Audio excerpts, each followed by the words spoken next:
misaotra mitahivatra amizay, misaotra mireo sobeo anay, na miranao ny zanakao anay,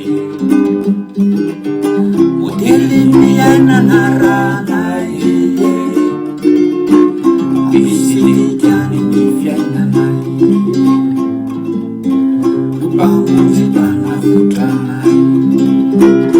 Ko misaotra anao riray, misaotra amin'ny fitiavanao anay, misaotra mampifankaty anay, misaotra mamaly ny vavakay.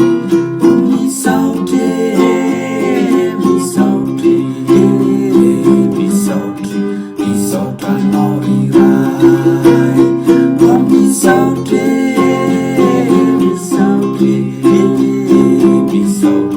Misaotra anao riray.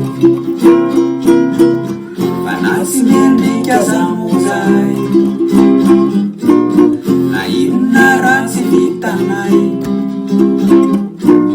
fa rehefa mibaboka aminao,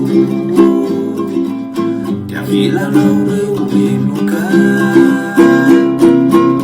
Fanasy miendrika zamozay,